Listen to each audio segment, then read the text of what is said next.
Hello and welcome back, finally, to the Formula 4 Spanish Championship. It has been 2 months and I've been counting every single day until we're back in action. We're not yet really back in action today. As you can see, we are on the track. And if we are on the track, it means that there's no cars running right at this moment.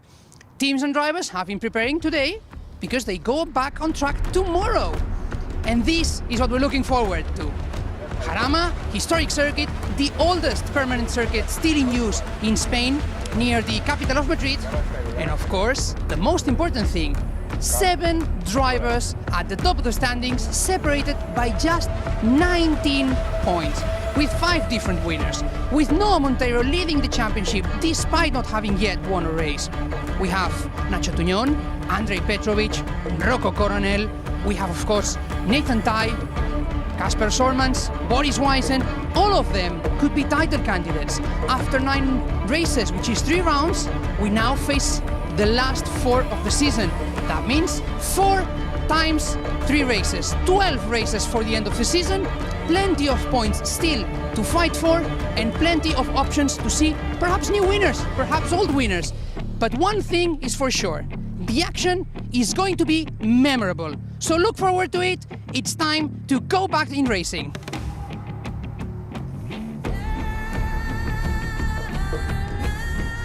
Thank you very much, Alex Garcia. Hello, everybody. Welcome to the next weekend in the 2026 F4 Spanish Championship here from the delightful Jarama circuit. Circuito del Jarama. I'll never get it right. I always get it wrong, even in other series that I commentate on. It's a fantastic track just outside of Madrid, a lovely location, and a classical track to get us going this afternoon. My name's Chaz Draycott. I'm delighted to once again have alongside me Zach Sweeney for another weekend of action. Zach, it feels like ages, doesn't it? I mean, Alex said finally we're back, and I sort of echo that sentiment. Yeah, we didn't have to wait too long between the F4 Spanish Championship at Aragon and then, of course, the 2 rounds at Imola and Monza for Euro Cup 3. But it feels like an eternity since we were there, of course, in Aragon. And what a load of 3 races that we did have. Of course, this weekend at Jarama, we tick ourselves over into the second half of the 2026 season. I, for one, cannot wait. We've got 6 different race winners so far this season. And interestingly, our championship leader of Noah Montero isn't one of them.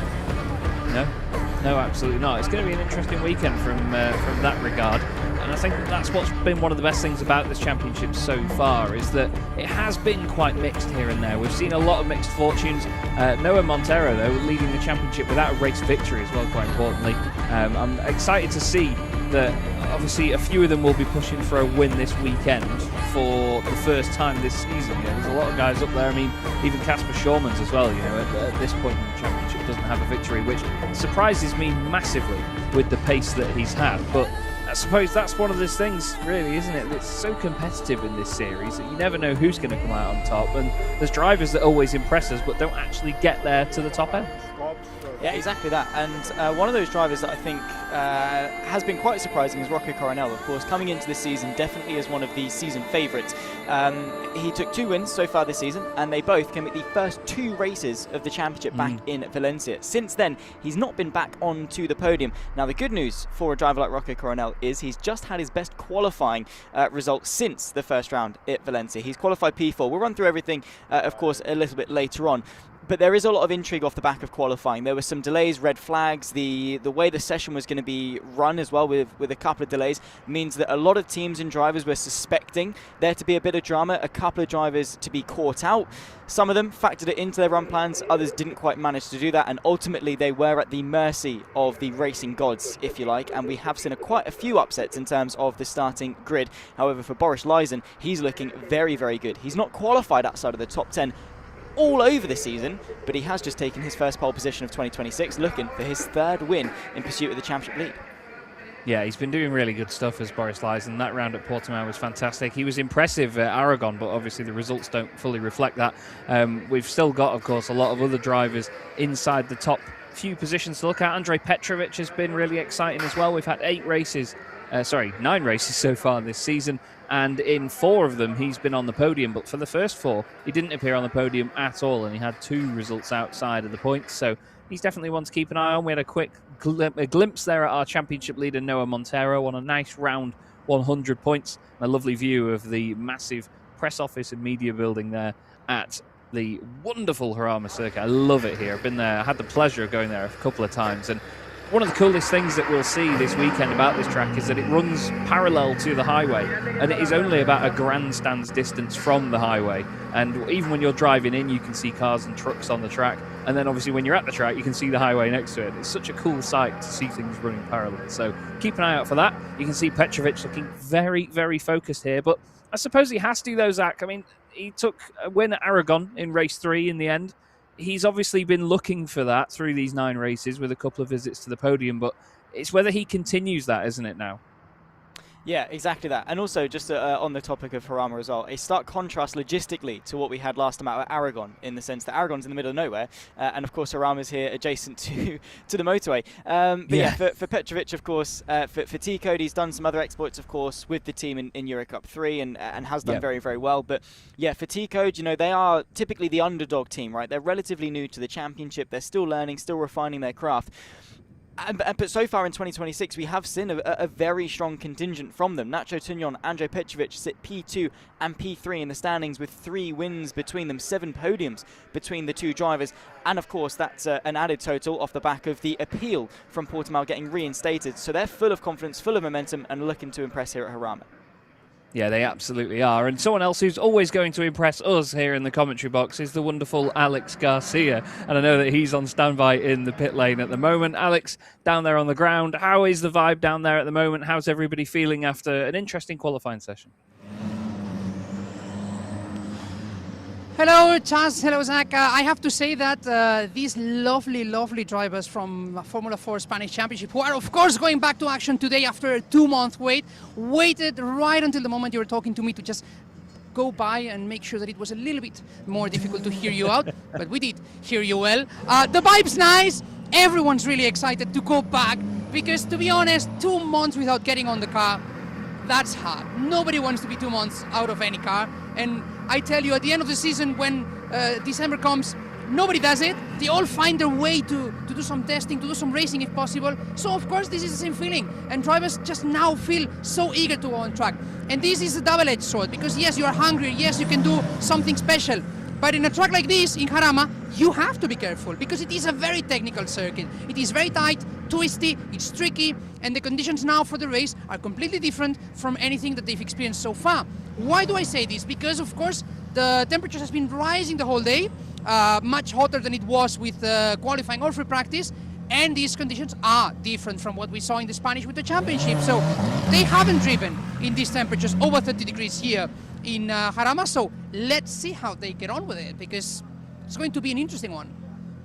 It certainly is, and Jarama, probably one of the most technical circuits on the calendar. It's quite an old school circuit still. It's one of those tracks, like we're very lucky to have a few of in the UK, where it's been modernised, it's been, upgraded and updated to bring it to modern standards, but it's still got its character with the old corners, the old layouts and so on. I mean, that first stadium section, as we call it in particular, is nightmare fuel in cars like this, isn't it, really, where they have to be so stop and start. Exactly, and it is one of those tracks that, as you said, it keeps its old character because most of the layout is what it was when it was first used 59 years ago. So keep that in mind, 59 years ago, and we've seen all sorts of racing categories. We've seen Formula 2, the old Formula 2. We've seen Formula 1. We've seen the World Endurance Championship back in the day. We've seen everything and anything racing here, from the smallest categories to the bigger track racing that we're going to see also here in Jarama later this year. So it is one of those places that has all sorts of racing, but it keeps its character, which is really, really cool. I've talked to some of the drivers, and they mentioned that one of the most challenging elements for them in terms of settings is getting that extra rotation. Cars tend to have a lot of understeer here, and therefore getting that rotation to make the car turn easier, that's exactly what they are all going for, because that is the key and the difference between having a competitive car from a slow one. And although I say slow, if you all look at the grid, we have 1 second between the first 25 drivers, so that gives you an idea of how close things are. Yeah, it's always competitive in the F4 Spanish Championship, and Zach, we've got, like we said, a lot of people to keep an eye on here this weekend, but do you think there's anybody that could sort of stand out here and really show us what they've got at somewhere like Jarama? Because I feel it's one of those circuits that you have to know very well to master it. It is a very technical circuit, and it's also one that we don't typically visit too often in the F4 Spanish, the normal championship, right? So it was on the debut season, the inaugural season of the F4 Spanish Championship back in 2016. We then didn't see it back until 2020. Of course, you know, logistical reasons and things cast a little bit of a shadow over the 2020 season. And then it wasn't until 2024 that we then came back to Jarama. Now, we were here in the Winter Championship, and Noah Montero took 2 victories in Race 1 and Race 3. So look out for the championship leader. He might be able to get his first win of the 2026 season this weekend. Well, we'll have to wait and see. I'm delighted to say, though, that Alex has an interviewee with him. We have Marco Rodriguez, who is the general director, and he's going to speak to Alex about some very exciting things that you may have heard about very recently. So we are here with Marco Rodriguez, CEO of the Epic Championships. Marco, CEO de Epic Championships, una posición que en estos últimos meses te ha dado un extra de trabajo, porque sí, esto es muy bonito, Fórmula 4 española, un estado de salud inmejorable, Eurocup 3, lo mismo digo, pero el año que viene, hermano pequeño que nace forma de Eurocup 5. ¡Qué ilusión, qué bonito y cuántas ganas tenemos de verlos! Cuéntanos un poquito más. Bueno, pues tú lo has dicho, ¿no? Creíamos que había una demanda de pilotos que querían hacer, digamos, un año previo al salto a la F4, que hasta ahora, digamos, que era la primera categoría en monoplazas, pero claro que se ha puesto con un nivel. Te oí ahora a ti comentar, ¿no? 25 pilotos en un segundo. Estamos hablando de equipos, ahora mismo Campo Racing, que tiene a su piloto Monteiro líder, es el equipo que lidera la Fórmula 2, que está segundo en Fórmula 3, es decir, equipos de muchísimo nivel, y consideramos que podía ser una buena acción iniciar este campeonato junto con la Federación Española. Y bueno, a las pruebas me remito, es decir, en 15 días hemos colgado el cartel de no hay más billetes, están los 30 coches colocados, 8 equipos de 4 coches y una demanda increíble, con lo cual creo que ha superado incluso nuestras expectativas, ¿no? Como tú dices, imagínate a lo que estamos acostumbrados y esperamos que el Eurocup 5 pueda funcionar de la misma manera. Aquí te decía, ¿no? Hasta hace poco era más dominante por parte de algunos equipos. Ahora mismo Monteiro con Campos está líder, Technicar está líder por equipos, pilotos segundo, tercero, Nathan Tyle con Drivex está siempre delante. Tenemos a Monlau también con Miki, que cada 2x3 está asomando ahí. Es increíble, o sea, porque decimos 25 pilotos en un segundo, pero cuando dices 8 en 2 décimas también impresiona. Y entonces creo que un paso previo, por lo menos de un añito, porque la categoría está pensada simplemente para eso, para conocer los circuitos, para acostumbrarse a los reglamentos, a los sistemas de competición. La mayoría vienen del karting, con lo cual el gen competitivo lo tienen a tope, pero aquí hay otras distancias que hay que respetar, otros pesos que hay que mover, y entonces hemos buscado también a nivel presupuesto que estuviera bastante por debajo de la mitad de lo que cuesta esta Fórmula 4 y tener ese primer año seguramente para compaginar con el último de karting y poder dar el paso ya a los circuitos grandes. So we were asking about the new class, the Eurocup 5, which is going to be born for next year, which has already been announced, and we were discussing about how important it was to bring that learning experience 1 year earlier than it is possible to race here in Formula 4. Fantastic championship, because it is now so tight with all the drivers, and that is the DNA that we want to apply for the Eurocup 5 that will be born, as we were saying, next year.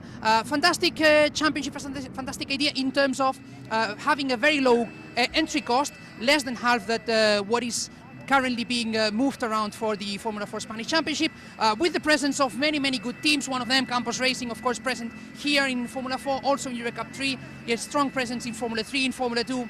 That'll be 4 cars per team, with 8 teams in total. That is 32 machines on track, and very happy. He was saying that they were, because in terms of the interest from the teams and drivers has been amazing, and in just 2 weeks since the championship was announced, everything has been filled for the inaugural season next year, which is for them great news, because it will mean that this extra step is given to the drivers, for which they can learn those dynamics on big circuits, unlike karting, which is very intense, but the speeds and the braking points and all the racing, let's say racecraft, needs to be learned in a different way, so that drivers may arrive even better prepared for what is going to be their first season in Formula 4. Marco, más allá de todo este concepto que es interesantísimo de cómo ha nacido, por qué y cuál es el objetivo, lo que también siempre nos interesa saber es un poco cómo va a ser para estos pilotos esa primera experiencia, ¿no? Que no solo no solo habla de correr aquí, en los circuitos grandes, sino también de combinarlo con lo que es el mundo del karting o su último año en el karting. Esto no sustituye al karting, sino que en todo caso permite que esas primeras experiencias en monoplazas se hagan de una forma más coherente. Exactamente, o sea, lo que nosotros habíamos detectado de manera clara es que precisamente en ese último año de karting están por su cuenta, con los equipos, como pueden, haciendo test en diferentes circuitos, precisamente para familiarizarse con el monoplaza y los circuitos grandes en el año anterior. Y entonces de ahí un poco también la preocupación, porque cada vez pilotos más jóvenes querían rodar, dificultades para que los seguros los quisieran asegurar, que para nosotros y para la Federación Española lo más importante es la seguridad, y entonces es todo un compendio de cosas. Aquí van a correr, pues como todo el mundo, con 2 médicos, 3 ambulancias, con seguridad, con 40 comisarios de pista, con todos los medios, con las verificaciones técnicas, sabiendo que los coches son adecuados, que los extintores funcionan, etcétera, etcétera, etcétera. Entonces, en mi primera explicación no lo dije, has hecho muy bien en apuntarlo, es decir, es una manera de regular algo que ya estaba ocurriendo, porque nadie estaba dispuesto a pasar del karting a llegar a su primera carrera de la F4 sin hacer, pues eso, de media estaban haciendo 15, 18 días de test, pues incluso con menos cantidad de ese dinero que utilizaban para hacer los test, ahora pueden hacer una experiencia real de carreras, una parrilla, un semáforo, conocer bien el reglamento, briefing, etcétera, etcétera, y sobre todo, y has hecho muy bien en el apunte, la seguridad. So we were mentioning this is also an important point that Eurocup 5 is keeping in mind for that ideal that they are using for their starting season, which is not replacing the last year for these drivers in the world of karting, but rather replacing in a sense or combining with the already existing Formula 4 testing, which was done usually in less than ideal conditions. In terms of safety, in terms of the medical presence of the circuits, and this will allow drivers to, with less money that they were doing 15, 18 days of testing the year before they joined Formula 4, to be able to have that racing experience in a racetrack, having to learn all the regulations, having to experience what it is like to be on a racetrack, competing, dealing with race starts, and doing so in a much, much safer and much more engaging way potentially for their career. Marco, muchas gracias. Vamos a disfrutar de esta carrera la primer fin de semana aquí en Jarama, que seguro que esto va a ser fantástico. Muchas gracias a vosotros. Lovely to hear from them there. Thank you very much, Alex, for taking the time for that interview. It's absolutely brilliant to see, and obviously a lot of promise going forward there, and always lovely to hear from Marco. Zach, obviously it's an interesting time, isn't it, having another step between karting and the fantastic drivers that we see here in the F4 Spanish Championship. Yeah, it really is. I think Eurocup 5 is something that I very much am looking forward to tuning in and watching, and I think a lot of karters are very appreciative of it as well. I think it's a great step forward in the world of motorsport, and again, we've already seen the announcements. We've got 5 rounds, 8 teams, a lot of which are regulars in the F4 Spanish Championship, are contributing and investing into the championship. So it should be very, very good, and hopefully we'll be able to see plenty of future talent take that step up, and well, it just gives them an extra stepping stone on what is a very long journey to the top.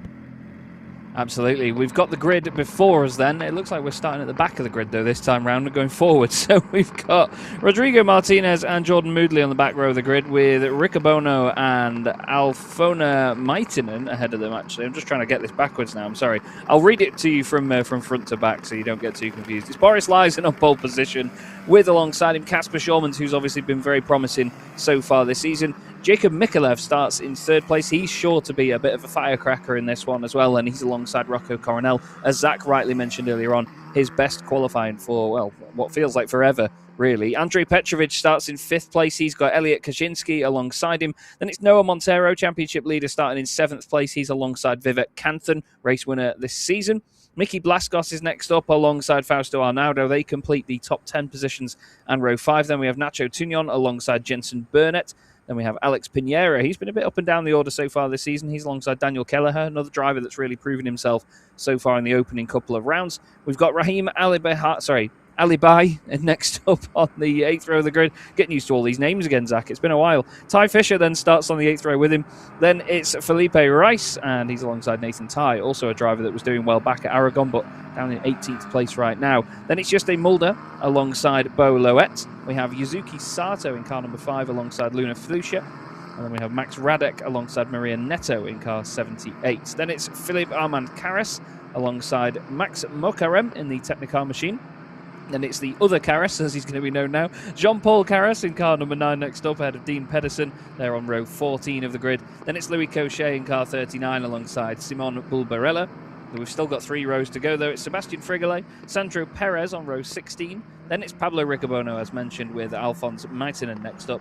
And then it's Rodrigo Martinez and Jordan Moodley completing the 36-car grid. Once again, Zach, another large grid for us to enjoy this time round. Really excited to see how they get on in this one. It should be good. Looks like it's already going dark there, actually, but I'm not surprised, really. It's nearly sunset time over there. Yeah, it's quite a late race. To my knowledge, this is the F4 Spanish Championship is the only championship racing this weekend at Jarama. There's no support series or adjacent racing series or anything like that. But yeah, they had all of their free practice this morning. They had qualifying 1 as well earlier, and now at what is 5 p.m. local, they're finally getting themselves racing. Now, hopefully, what it means is that the track will be slightly cooler than what we'll see maybe tomorrow, which, well, the track will cool down over the course of this race. Tomorrow it will probably heat up throughout race 2 and race 3 of the weekend over Sunday.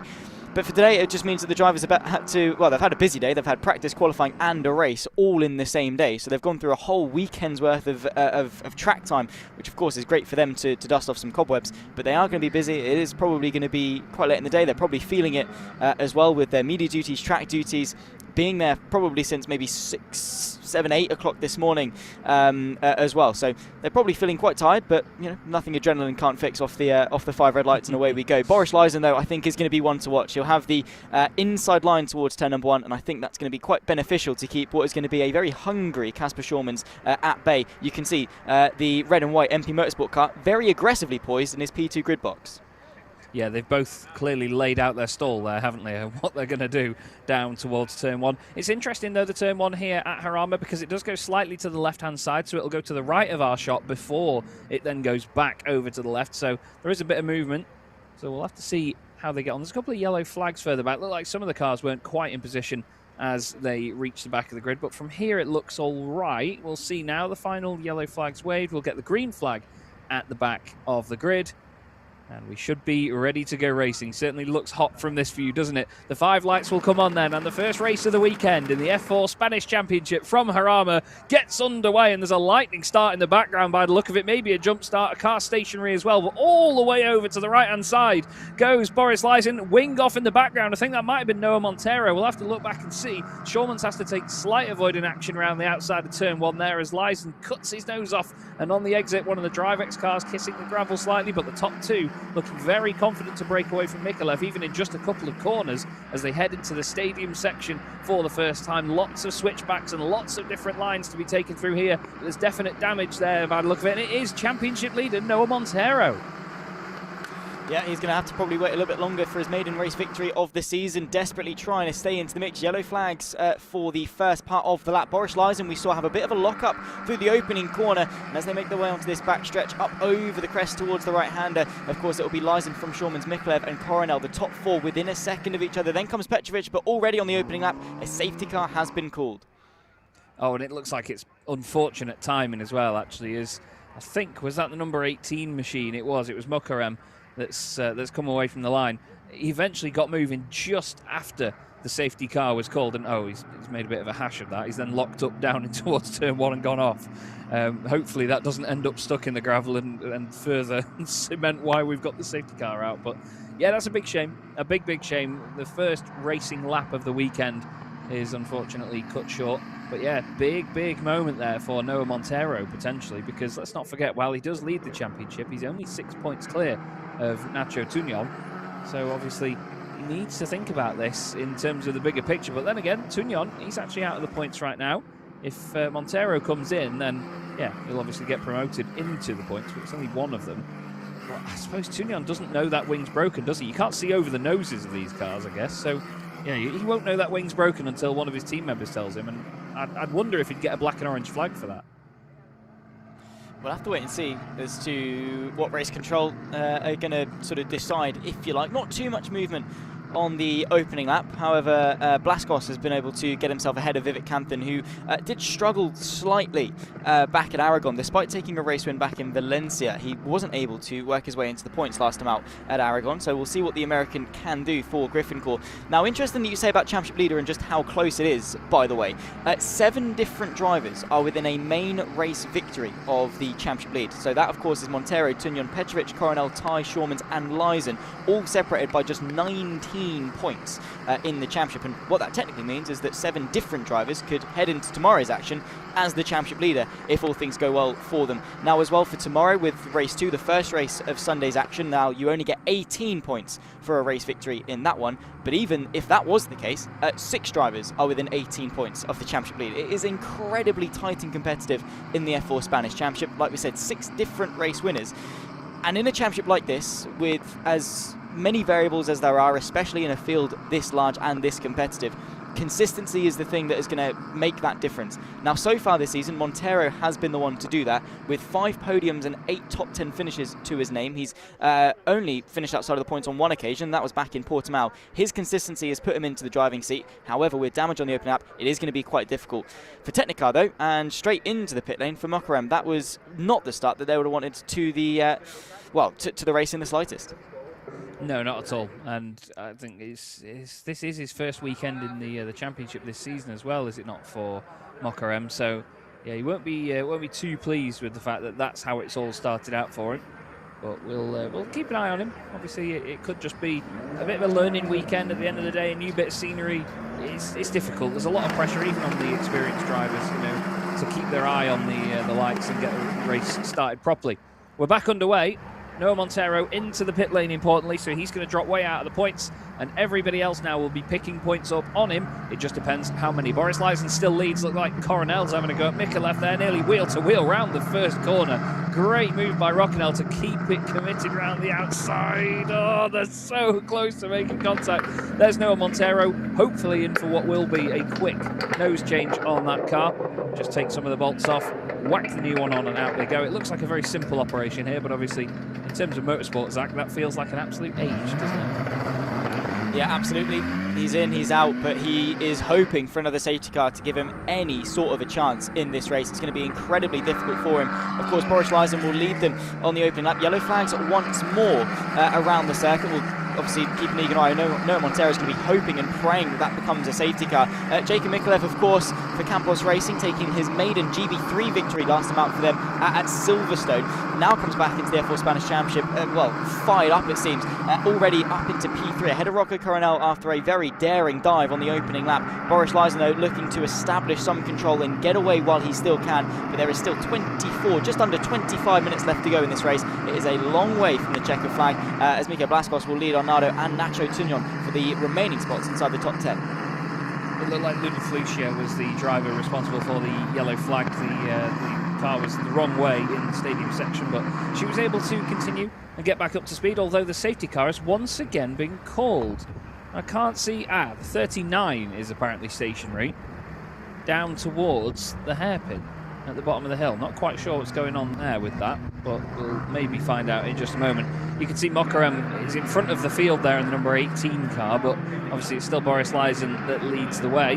But yeah, the number 39 is apparently stopped. We're very lucky in on the Alcamel Systems timing that we've got, that the car's positions are reported not just by sector as they are with a lot of other timing systems, but they are actually shown as like a live position, almost like a GPS tracking thing. So we can actually see exactly where they've stopped. That's how I could tell that Flucia was the wrong way around. And yeah, that's not ideal for the number 39 machine. Didn't see that at all. Didn't see them go off in the background or anything. So yeah, unfortunately, that is going to be the end of the road for today's action for Cochet. And Cochet was doing well, actually. He'd gained 4 places on the opening lap as well. Yeah, well, very clearly he's going to be out of the race, unfortunately. Initially, I was like 63, and obviously realised then his rear wing was upside down. Unfortunately for the Frenchman, it's a good thing he doesn't have like a it's not palindromic, but when you turn it upside down, whatever the word is for that. Imagine he had I'll tell you a story about like that 69 or something. Go on. All right, I'll wait for it. But anyway, Yeah. Is it to do with Costa Creatis by any chance? No. Or am I thinking something different? Much like all of my stories, Zach, it's to do with truck racing, so Of course, it's probably of going to course. bore the death out of me. No, go for it. We're in a safety car. Go on. There's two brothers in truck racing, two wonderful British guys called Craig and Simon Reed. They both live not too far from me, and they are numbers 68 and 89, simply for the fact they only have to buy one sticker set, because that number is the same when you just turn it upside down and it still works. So they don't have to buy different numbers and sticker sets. So they are 68 and 89. Always works out. I always ask drivers, I'm intrigued by numbers because it's a form of identity in motorsport when drivers get to pick their own numbers, aside from having their own helmet designs and things. You see it in Formula One now as well at the very top form. It used to be just in things like MotoGP and in motorbike racing that drivers had their own styles and their own numbers and things. And I always get intrigued by why drivers pick certain numbers when they get the chance. And they told me, we just wanted to save money on stickers. They're true Stokies at heart by the sound of it. Well, I mean, for some it's a lot deeper than it is for others. Let's put it that way. Yeah. I mean, of course, in a lot of junior Formula, you're sort of given your number, especially in karting. You get very little influence over the actual number that you get given. Some drivers just like to roll with it from the first one that they were given, and they build that into their brand. And it's also that other thing as well. If you get to a point in your life where you want to change your number, but you've already built your identity around it, it becomes increasingly difficult. Just look at like Lando Norris, winning the championship and wanting to run the number one. He's built his entire identity over LN4, so it becomes quite difficult. Do you have a particular number you run with, Chaz, in any of your racing exploits? Have you got a story to tell? It used to be number 22 for some reason, and I don't really know why. When I used to play a lot of the Formula One games as a kid, I was usually last, so I was used to seeing the number 22 a lot, as there's always been usually 22 cars in Formula One. I do like number 10 though. That's been one that I've tended to run with recently, and even though I have zero interest in football these days, I feel that maybe came from the idea that the number 10 in football is only second to the number 7. Everyone wants to be number 7 in a football team, but number 10's usually a striker up front. They get all the glory. I don't know. Number 10 just always stuck with me. What about you? So for a long time, and by the way, ladies and gentlemen, if you are watching along and you've got an interesting story about your number, let us know in the comments. We are keeping a little eye on it. Thank you for your company, by the way, this weekend. I did used to run the number 19 quite a lot because I was born on the 19th of April. Very recently and very vainly, I've sort of taken a slight switch to the 25, and purely because my idea is that it looks very similar to my initials, which is ZS. Now that is a purely an ego thing.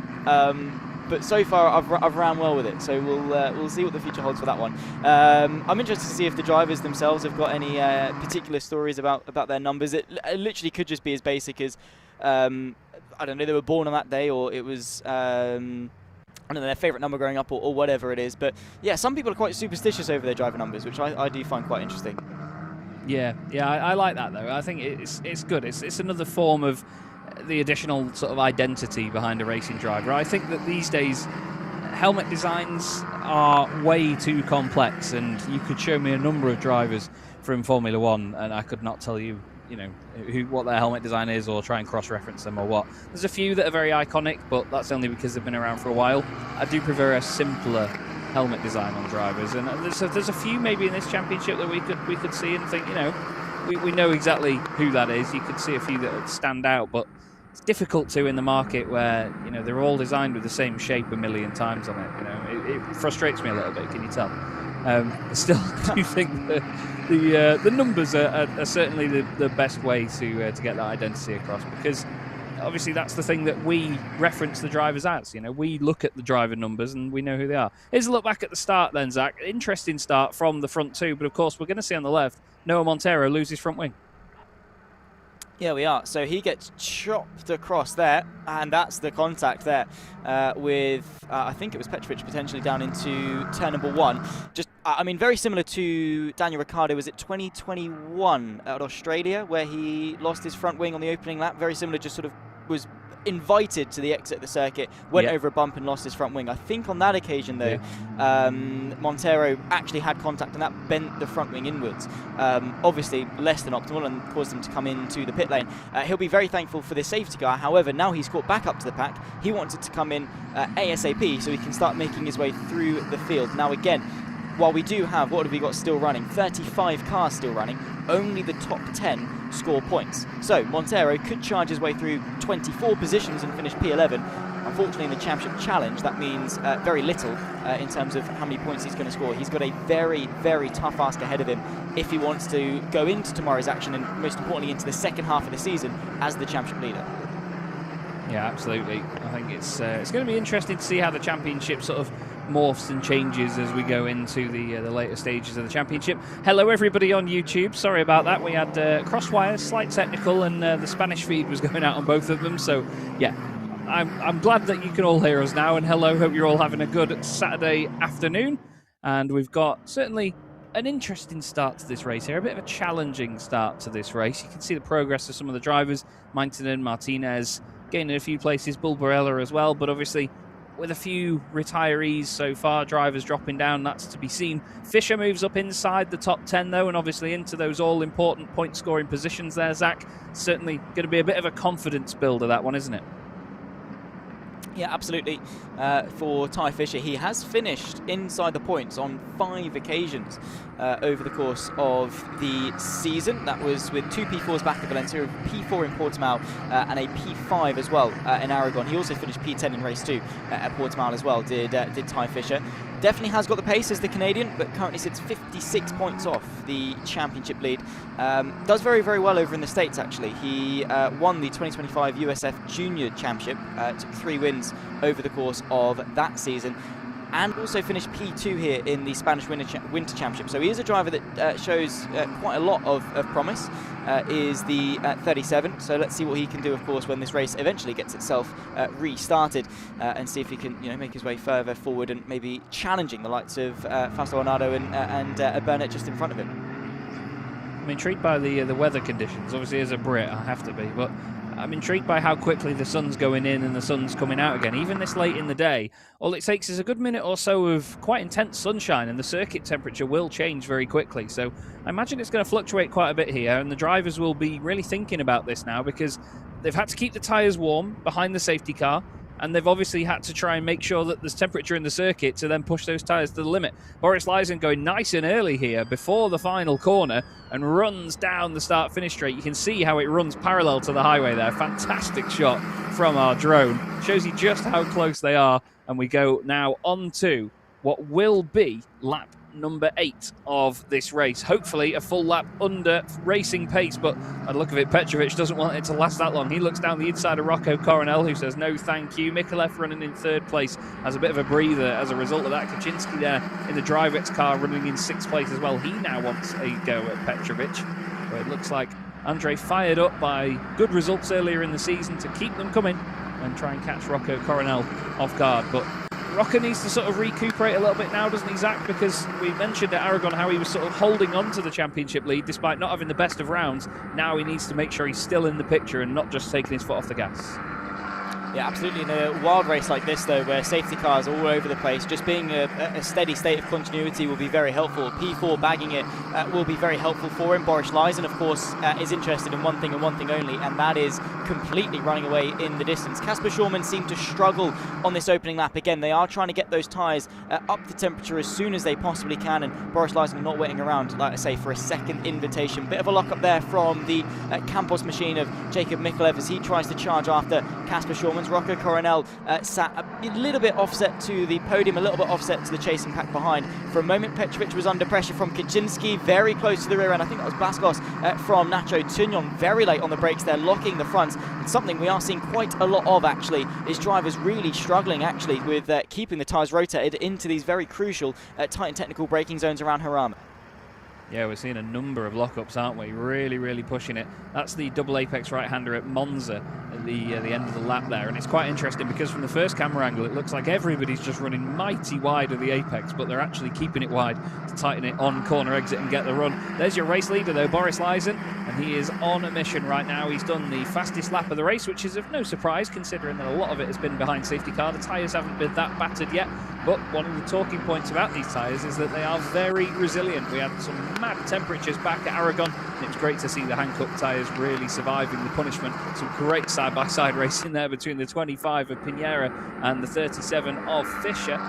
Really getting wheel to wheel and nice and friendly in the stadium section. They're breaking out into little groups a little bit here, so obviously they need to think about who they're scrapping with and whether they want to move forward together, give it a bit of a tap on the lid, Martin style, and say, look, let's go. You don't often see it because of the crash structures and everything around the drivers, but you never know. We've seen people do it back at Aragon, but it's nice and feisty at the moment. The top few breaking free, and I think considering the points on offer here, Zach, they'll be quite grateful for that, won't they? Yeah, absolutely. In terms of the tap of the head thing, of course, for these drivers, it's very, very fresh in the mind from their karting days. And to be fair, you do see it. Just last weekend at the Formula E World Championship, Nick Cassidy, to his fellow Kiwi of Mitch Evans, who he desperately wanted to win the championship, overtook Mitch, but Nick was in attack mode and wanted to help Mitch, so tapped to the side of his helmet and pointed forward to say, come with me, I'll sort of open the gates for you, if you like, so you can steamroll your way past the likes of Nico Müller and Pascal Wehrlein. It was a very interesting season finale nonetheless, and hopefully we're going to have something similar over the course of the F4 Spanish Championship. Back in towards turn number 1, and Petrovic looks to the inside of Rocco Coronel. No way through on that occasion, side by side as well. That's the 88 under a bit of pressure from the 17. Nacho Tugnon desperately trying to find the gap as they run their way through the opening sector. Also side by side as one of the cars kicks up some dirt. That's the number 15 of Burnett, losing a position as a result to Aleix Pinheiro. Yeah, and outside of the points now as well as a result for Burnett, so not a position you want to lose at all. Looks like Petrovic is really coming under attack here, but then again, he's definitely not under attack when you compare Kaczynski being under attack from Canton. Canton now in 7th place, hoping to be a bit further up the order after a race win earlier on in the season, but now he's not got a car immediately attacking him. He thinks, you know what, I can move forward here and I can get moving. I can try and get myself some more points. A lovely looking Griffin core machine all over the back of the DriveX car. Number 44, Kaczynski, was also a very impressive driver back at Aragon, really entertaining, was not scared to throw it up the inside and make some moves, as all of them sort of skate their way down the hill. You can imagine it feels quite horrible into that braking zone, because I'm sure the cars will bottom out quite a lot into there, and then obviously you've got to go uphill again. It'd be hard to judge the grip, wouldn't it, when you're trying to get the car stopped and then back on the power again in such an undulating part of the circuit. Yeah, undulation is a very difficult part of racing generally, right? Because the grip and the load on the car changes so drastically.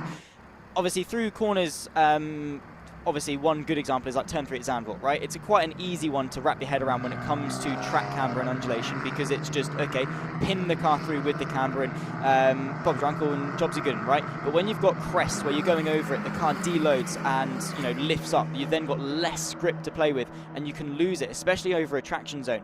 And then you've got corners where you've got a roller coaster, so the car very quickly deloads over a crest, then loads again at a compression. Take a corner like Paddock Hill Bend at Brands Hatch, for example. So you're constantly having to battle, even though the corner profile is very similar to other ones you would have done in terms of its angle, its radius and stuff.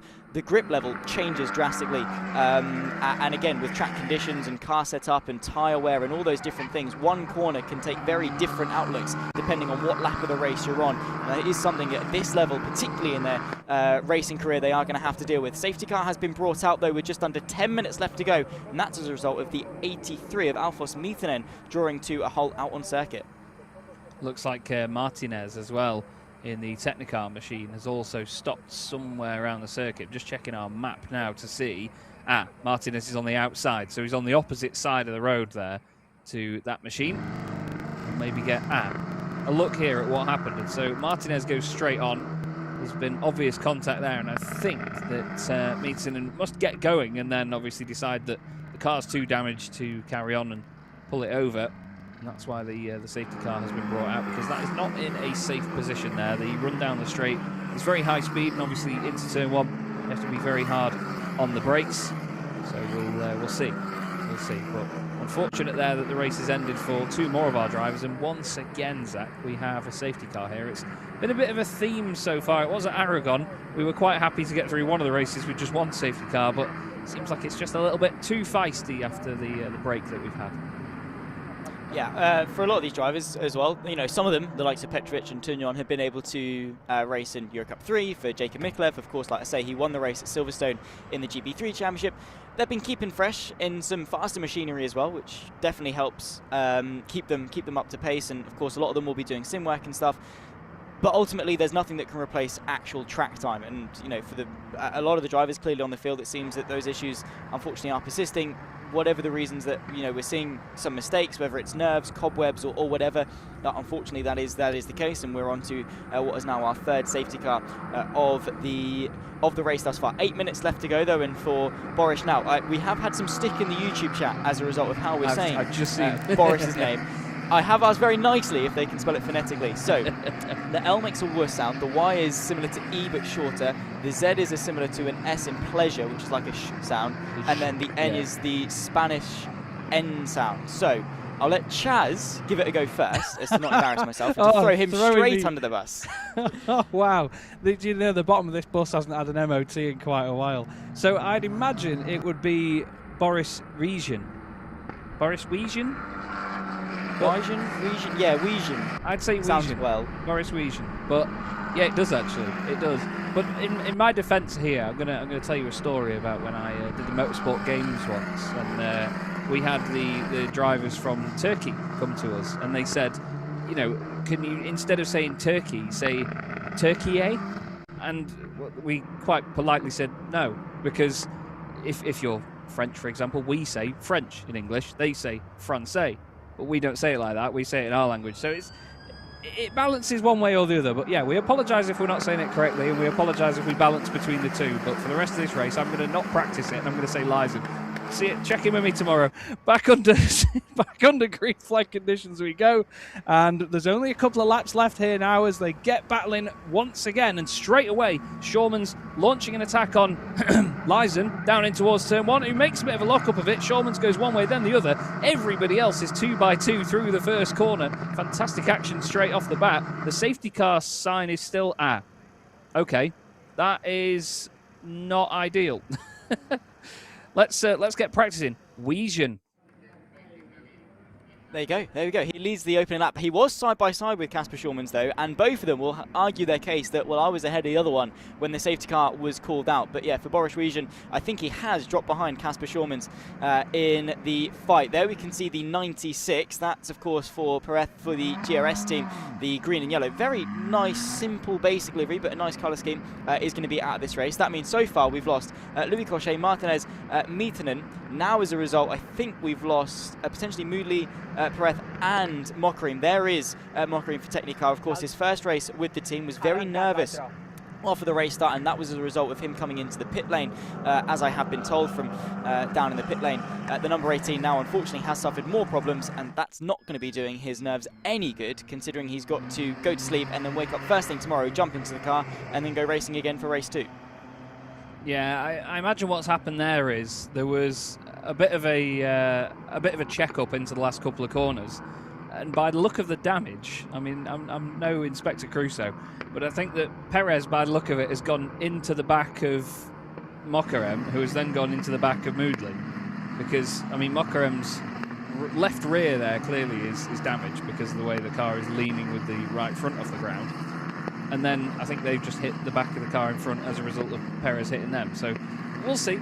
Bit of a knock-on effect, but it's a real shame to see that. Especially they didn't even make the green flag again. I did wonder whether, with no disrespect to our wonderful graphics people on the broadcast, whether they'd just forgotten to take the safety car thing down again, or whether it did it automatically or what. But then, yeah, well, you see here, Mokarem clearly too nervous to get out of the car as well. But it's a shame, that a real shame, and I think that it's going to be interesting to see how this one gets tidied up and whether we get any more racing, because Shawmans has taken the lead. Now, if you're Boris Wiesian, you're going to be feeling very, hard done by this, in the sense that you were side by side with him. You've done the right thing, which is to relinquish the lead, because you've gone, okay, yep, yellow flag's been called, I'll drop behind. Done the right thing to avoid a penalty, because if this does finish under safety car, the last thing you want is a 5-second penalty. There you can see the recovery effort though, getting the number 18 of Mokrem off the circuit and to safety. We've got 4 minutes now. It's 4 minutes plus the lap. So when that timer ticks 0, that then becomes the penultimate lap, and we get one more thereafter. Whether or not this gets cleared up in time, I'm not sure. We will wait and see. Now, the last round of the Euro Cup 3 Championship, we did have some amazing marshals. Hopefully, we've got similar quality here at Jarama to get this cleared up as quickly as possible. But yeah, that's the reason for the other safety car being called for, of course, the quick recovery for, of course, Mokrem and for Perez, the GRS car you can see just next to the timing tower there. Thankfully, a bit closer to the barriers. Now, for Casper Schormans, he has been handed this on a silver platter and will be, again, praying that this race finishes under safety car. Now, it's not the way that you want to win a race, but needs must, and it's a means to an end. If he finishes the race under safety car after literally what was one very decisive move in towards turn number 1, I'm sure he's going to be chuffed either way. Yeah, absolutely. At the end of the day, if you're leading the race, you'll be very happy, but some of these guys are thinking about the bigger picture and what points they get. So I'm interested to see how they change their approach over the course of a weekend. I think we felt like we saw a little bit of that back at Aragon, where drivers would have a good first race and maybe take their foot off the gas a bit for the second race, and they would take it easy sometimes and other times go for it, and vice versa. If a driver had a bit of a poor first race, then they'd have to try and catch back up again in race 2 and score more points to make up for it. So you really have to think about the mentality change and how that all shifts for a driver over the course of a weekend. We are led around by the gorgeous Dallara Stradale, which is our safety car in the F4 Spanish Championship and Euro Cup 3 series as well. This car is an absolute monster. It looks fantastic, but it is a road-going car as well that you can buy from Dallara. It's a gorgeous bit of kit. We do have a video on this car as well with the safety car driver and operator, so to speak, and he will explain that to us tomorrow. That's on our next broadcast for race number 2 on Saturday. But it's a good bit of kit, that, though, isn't it, Zach? It does look like a proper race car, really, for the road. Now, I want to see a Stradale trophy. That would be, I would go and watch that, absolutely. If you could get 20 of those racing, now that would be something of a spectacle. A minute and a half left to go of this race, plus the lap, of course. Now, for Casper Schormans, this would be his first race win of this season, by the way, in P6 in the championship, 18 points off the championship leader of Noah Montero. As it stands, being 8 points off the championship lead, Andrej Petrovic in P4 would take the lead in the championship by the end of this race. Nacho Tugnon would score a single point, so he's going to drop down slightly, but for the likes of Boris Region and for Casper Schormans and for Andrej Petrovic, this is a very important race heading into the second half of the season, which pretty much starts at race 2 tomorrow, in order to bag some very, very good points. Now, for Noah Montero, again, he's going to be gutted to have started decently inside the top 10, to unfortunately have had the contact that saw him into the pit lane, and then since not really have a full lap under green flag to make his way forward. I mean, we can't even see him on the timing tower. He's outside of the top 25, and the championship leader, who banked on his consistency, not necessarily being the quickest overall, but scoring the points, is now going to be, well, feeling very hard done by and at a massive disadvantage for the rest of the weekend. Yeah, it's again, it's going to be about the sort of bounce back that we see from them as a result of losing that. So it's going to be intriguing. What I was just about to mention, though, is that it looked like there was a massive amount of effort being made to get that GRS car from the inside. Obviously, they might be waiting just to move the snatch vehicle across the road as the field gets there. But yeah, I don't know if that's going to be done by the time we get round here. So we'll have to see. It depends on the pace of the safety car, because they're almost already halfway round the lap, and it'll take a bit longer than that to get that car fully out of the way and make sure they've definitely got it confirmed that said car is out of the way and we are good to go. You can see that a number of the drivers, though, especially Schormans, obviously, at the front of the field, staying quite close to the safety car here, closer than I would have expected. That is where Noah Montero is at the moment, in car 81. And you can see he's making his way around the back of the hairpin now. So that's the back end of the field, and that's the front end of the field. That's how far the snake sort of spreads. Now, the final hairpin that you can see on the track map there is where the snatch vehicle is. And I'm not really confident that's going to have been fully moved by then. I'm really hopeful, Zach. I'm really hopeful But realistic Chaz is thinking this is going to end under safety car, I'm afraid. Yeah, as much as we as commentators love to big up any narrative that we possibly can, realistically, it will be checkered flag under the safety car. We would love to see a final green flag lap, and of course for Boris Regent, he's going to be feeling, he's going to be feeling distraught probably at losing this race win again.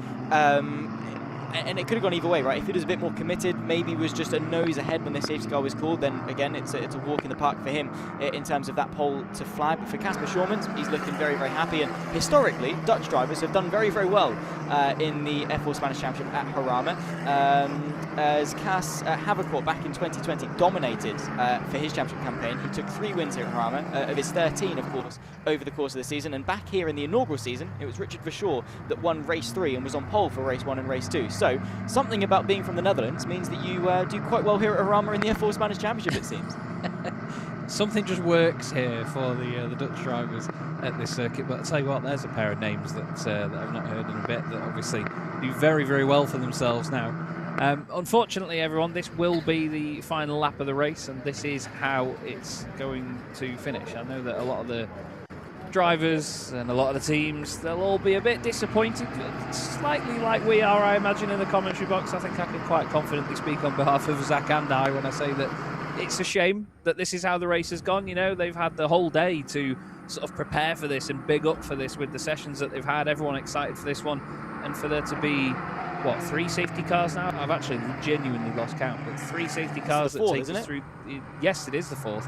Throughout the entire thing, that is, yeah, it feels like a bit of a robbery in a way, because we could have had an absolutely belting opening race. But then again, if anything, Zach, it puts the drivers under even more pressure for tomorrow when they can make the places and they can make the moves and hopefully have some green flag racing with 2 races in one day. Now, I've just typed in the results provisionally, as of course they are. Casper Schormans would lead Andrej Petrovic by 3 points. Boris Wijan would be there 6 points behind the championship lead. Noah Montero 7 points behind the championship lead. And Rocco Coronel and Nacho Tunion matched on 95 points apiece. Nathan Ty would move his way within a main race victory of the championship lead in P7. And the top 7 in the championship would be separated by just 21 points heading into race 2 tomorrow. Now, not overly consequential yet, but when we get to Barcelona at the season finale, that is going to mean quite a lot. They're on their way, though, to the checkered flag. There they go then, the checkered flag waves, and regardless of how it finishes, Casper Schormans takes the race victory, his first win of the season from Boris Wijan, and Jacob Mikolev gets a podium result. We've seen how many podiums that is for Jacob. That's his first podium of the season, indeed. Very well done to Jacob. He's had 4 points finishes in the last 5 races, and now he gets his first podium. But good stuff for MP Motorsport and Casper Schormans. Not quite how they wanted the race to go either. I'm sure they would have liked it to be much more exciting than that, but that is how it finalises. It's Casper Schormans for the first time this season taking a win, and that still surprises me after how exciting he was to watch back at Aragon. But of course, exciting doesn't always mean fast. In fact, sometimes it means quite the opposite. But the safety car now moves up into 5th place in the championship, I think, as well, actually, with that result, because it's had a few wins at this point. Either way, you'll have to ask the safety car driver when we see him. Boris Wijan, though, even though he's got a new pronunciation for his name now after that one from us too, he's done a good job still, but it'll be hard for him to enjoy his evening. He'll feel very, very robbed there, won't he? Not just in how the race went, but obviously not winning it. I mean, for Casper Schormans, right, he's capitalised. He's done everything right. You know, as a driver, you can't wait around, right? He saw an opportunity, he took it. The safety car was called, and well, he benefited from the race finishing on the safety car. Now, Boris Wijan, of course, is going to be gutted, understandably, but he's not necessarily in control of what the other drivers can do, right? None of the other drivers are. All you're in control of is what you as a driver are capable of. And Boris Wijan can hold his head up high and say, I put it on pole, I dominated the best part of the race, I got unlucky on one single corner of what was probably less than 20 green flag corners over the course of the entire race. And it cost him the win. Now, he still managed to finish P2, he still gained some ground in the championship. It has cost him the championship lead, though, because if he did win this race, he'd be leading it by a single point. But he's still been able to maximise what he could have, and ultimately he didn't get given the opportunity to get the lead back. he still was able to ride his way to what is effectively the easiest P2 finish of his life. So I'm sure he's not going to feel too hard done by, just a bit gutted, and if nothing else, probably fired up to right the wrong tomorrow. That is everything that you could read out for how that went for Boris Leisen is more salt in the wound, isn't it? You know, you could have had the championship lead, you could have won the race. One corner goes wrong out of not many. Is Casper Schauman's just... Oh, I didn't realise they were planning on parking the cars on an angle like that. I thought that there's a massive metal gate there, actually, to go through into the paddock. And I thought Casper Schauman's just driven into it, but he actually hit the little marker in front to say his position. Not the celebration, really, that it should be for your first win, but obviously under the circum... Oh, there you go, actually. He's very happy with that. I was talking earlier about helmet designs that don't stand out. That's an absolute corker on Casper Schauman's lid. That's gorgeous. Really lovely design on that. But he's obviously, well, I say obviously, he might be a bit relieved after that one, Zach, because he's come close on a few occasions this season. And now he's finally got that race win that we've expected him to get. Yeah, he put a lot of pressure on Nathan Tye back in Aragon. Now, Nathan Tye was chuffed with his first win of the season. I spoke to him actually at Buckmore Park a couple of months ago, and as much as I was chuffed for him and it was nice to meet him, I did remind him that he only won in a sprint race, so still waiting for Nathan Tye to go all the way and do it in a main race. We'll wait and see what he can do. The 46 in that one, of course, didn't quite manage to get himself into the points. He'll be wearing up for the rest of the weekend. But for Casper Schauman, yeah, his maiden victory of the season.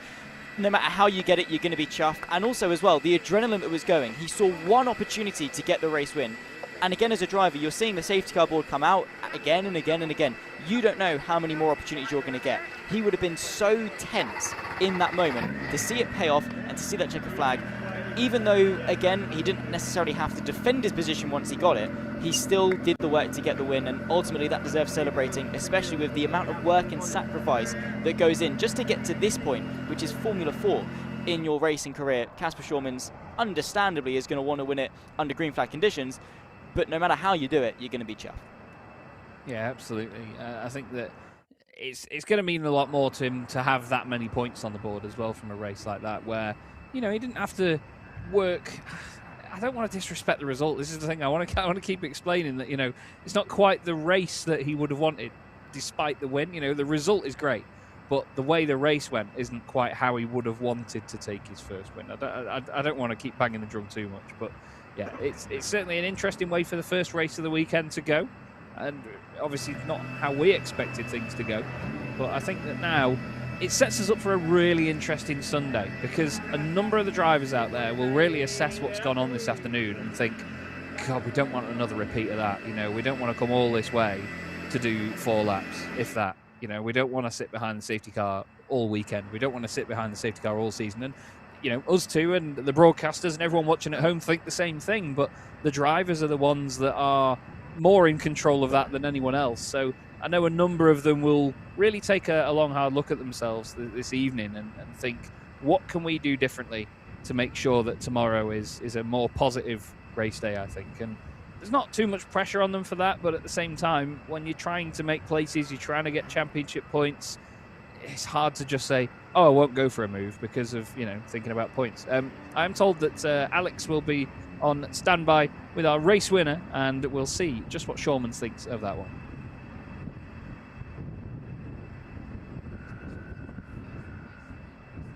Finally, it was just our time that it was for you to do it. Yeah, definitely. I think we've had a bit of a strike of bad luck overall in the beginning of the season, but we've always shown good pace, especially after Valencia. We just kept showing that we should be there and we should fight for podiums and for wins. So yeah, I'm very happy with this one, especially because we didn't know what to expect, because we had a bit of a long break, and so it was quite difficult to know where we would be, and especially now already being back in the second half of the season and winning the first race here in Jarama is amazing. Bit of a weird race that, not exactly what you would normally expect, but then again we know that in Jarama this is part of the game. Tell us a little bit how you managed that safety car, especially because it was super tight on that final safety car presence. Yeah, definitely.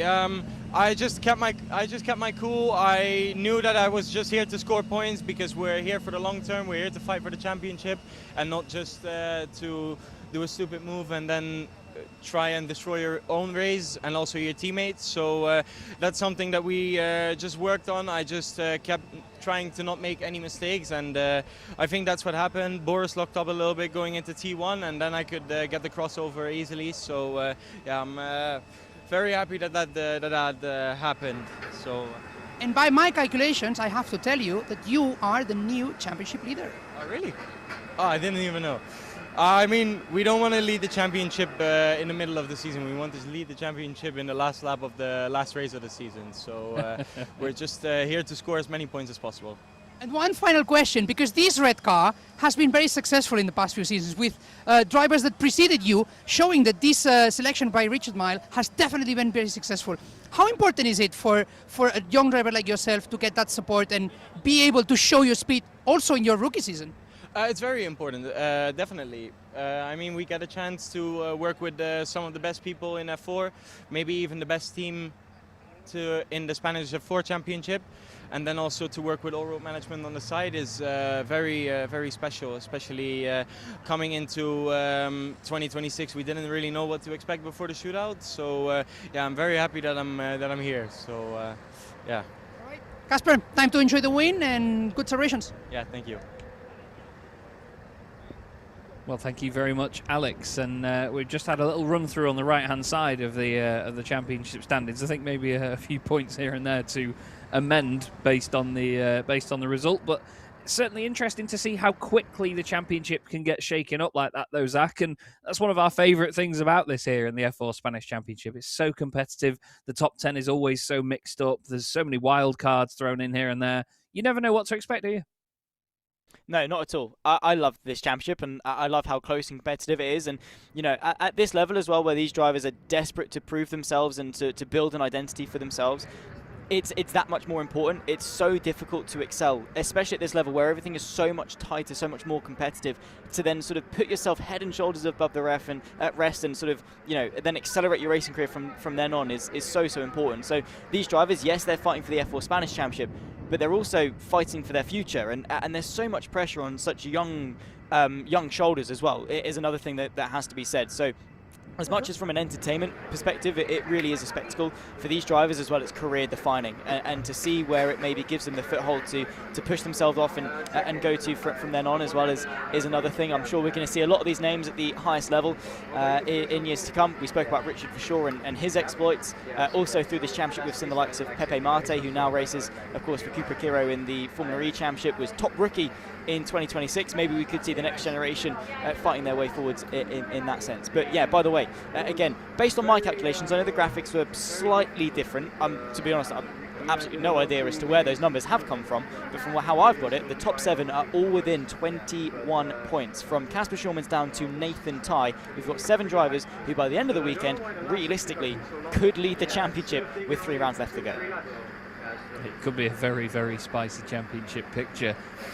By at any point, really, it can change around so much. Alex is down there in the pit lane, I believe. I'm not sure if we can have a quick word, but Alex, not quite the race we wanted, really. Not a lot of action to speak of there. Is there a bit of a different vibe now in the pit lane, and how do you think that affects us going into tomorrow?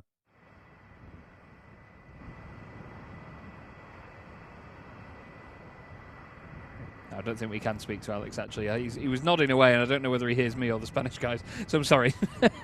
But, I mean, it could give us a very interesting picture because, like I said earlier, Zach, it could be people trying to recuperate or people taking their foot off the gas after an easy start to the weekend. What do you reckon?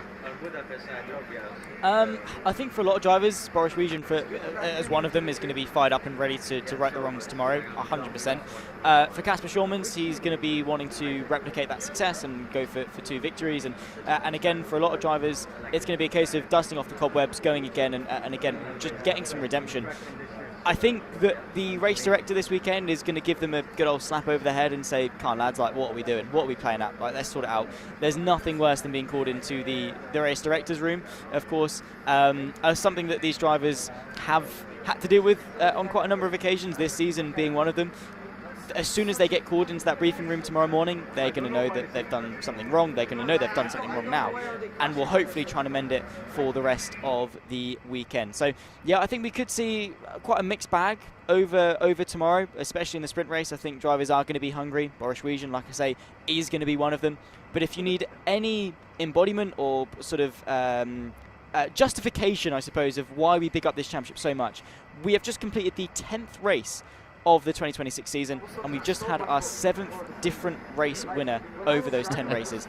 That is what we talk about when we say these are young talents and how competitive this field is. I mean, even at a tight and twisty circuit like Jarama, we still open the door for some volatility, and just honestly, we didn't necessarily see it today, but some class racing. I mean, just go and take a look at the sprint race at Aragon as one of those examples of just how close these drivers can race and how well they can mix it up with each other. Yeah, it's an absolutely fantastic championship in that regard. So competitive. So many drivers could take a victory and so many drivers could lead the championship. Alex, I mistakenly assumed that I could throw to you a moment ago, so sorry, mate. But how's the vibe down there now? Because I imagine it's quite different to about maybe half an hour, 40 minutes ago. Very different vibe, especially when you ask those drivers that haven't been so lucky. We were seeing just now, before the Parc Fermé received the top 3 drivers, they were just unloading some of the damaged cars, and we were just mentioning, wow, they're lucky that there's no other race today, because if there was, that would be a tight fit to make sure that they were repaired. It is a shame, but you know, that's the good thing of these race weekends with 3 races. You may be unlucky on one, you have a chance to bounce back tomorrow, especially with 2 more races and that qualifying too. I expect Noah Montero to be really, really hungry tomorrow, because he knows he has the speed to fight for the championship, and there's always something going on. So let's see if there's a chance to see a bit more action tomorrow. But what's clear is that today, well, you know, I would say that this was just a brief taste of what it should be, because today maybe we saw a little bit too much safety car, as much as we do love our Dallara Stradales, but I'm looking forward to more action tomorrow. Yeah, it's never a bad thing to have a look at the Dallara Stradale. It's a gorgeous, gorgeous car, but yeah, sometimes we don't need to see it that much. I think it's going to be interesting to see. And I can tell you, Chas, I just wanted to mention this. I cannot tell you exactly all the details because, you know, we have to be confidential. But I can tell you that there is someone in one of our paddocks that has a new fancy shiny Dallara Stradale at home. So definitely someone's fallen in love with it from seeing it here on the track. I cannot tell you who it is though. I love that. I can confirm to you all it's Not not me, that's for sure. Definitely, yeah, or Alex. We don't have the money for that, I'm afraid. But yeah, it's a fantastic machine. And I think Boris Wijan is going to be an important one tomorrow, not just because we can say his name properly now, but also the fact that he's going to be so disappointed to have lost that race like that. He knows he can win. Do you think we're going to see more fired up version of him tomorrow?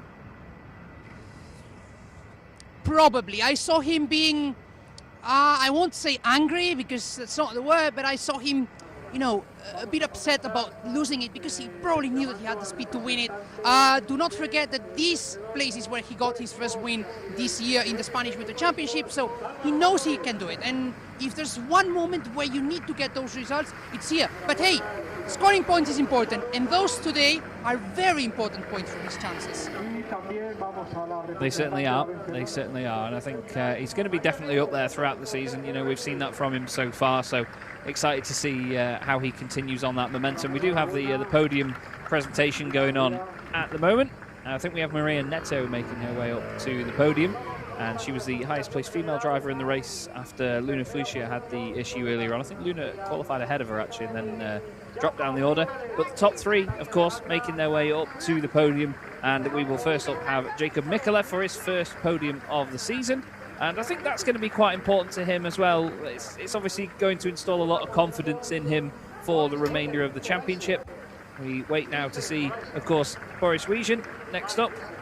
I'm going to be constantly saying his name this evening just to make sure I definitely drill it home in my head that we can say it right. But you can see on his face, you know, he's happy to have a podium, Zach, but he's not completely over the moon, is he? No. You know, he's a good sport. He's up there. He's taking it on the chin, and Casper Schulman's understandably is going to be very happy with the result of that. But yeah, Wijan, you don't want to finish second, right? Especially when you were that close to the race victory.